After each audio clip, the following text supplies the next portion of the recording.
table. Je vais commencer, comme tout à l'heure, par vous, patient parfait d'homme. Je vais peut-être poser la grosse question, à qui profite ce coup?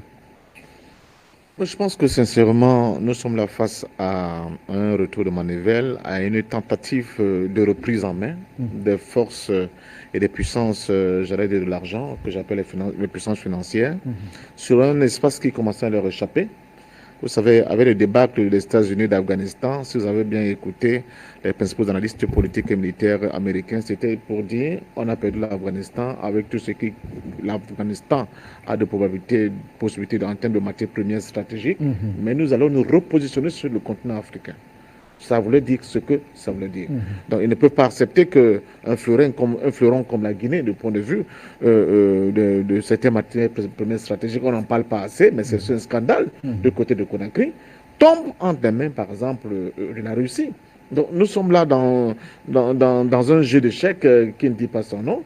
Et c'est ça qui a peut-être, qui explique peut-être que ce coup d'État ait pu avoir lieu avec la facilité que nous connaissons. Russes et Chinois surtout, en Guinée, ils sont nombreux dans Voilà. le secteur-là. Et cela doit peut-être, en termes de vigilance, dire à nos chefs d'État, attention. On ne joue pas avec ces choses-là. Ou on prend une décision et on va, ou on ne fait rien. Parce que quand vous faites le cha-cha-cha, vous dansez un pied en avant, deux pieds en arrière, c'est très dangereux parce que vous vous exposez. Et vous exposez même votre propre peuple. Parce que justement, tout mon développement était de dire que maintenant que c'est fait, il faut vraiment qu'on ait pensé une espèce de déflagration généralisée. Ça risque de déboucher sur des situations, j'allais dire, violentes et macabres que personne ne peut accepter. Même au niveau d'une certaine guerre civile.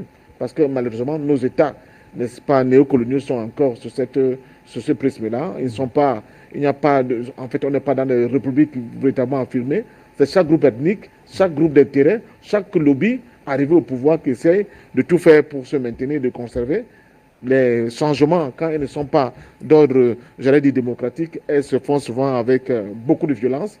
On a vu à travers l'histoire de l'Afrique et nous espérons tout simplement que vraiment ce mort clinique-là qu'on appelle l'Union africaine va enfin se réveiller et prendre en main vraiment cette situation guinéenne parce que nous sommes vraiment très préoccupés par rapport à ce que la population guinéenne va essayer de vivre. Donc, si dernier appel à ceux qui ont le pouvoir, vraiment, chers messieurs, vous qui avez enfin le pouvoir, préservez la vie des Guinéens, préservez la vie des civils, faites tout pour qu'il y ait le moins de dégâts possible. Parce que l'Afrique vous regarde et je crois que c'est par rapport à ça que vous serez de prime abord jugé de votre crédibilité à vouloir faire de la Guinée quelque chose d'acceptable. Merci, patient parfait d'homme, d'avoir été d'ailleurs très bref comme cela. Merci.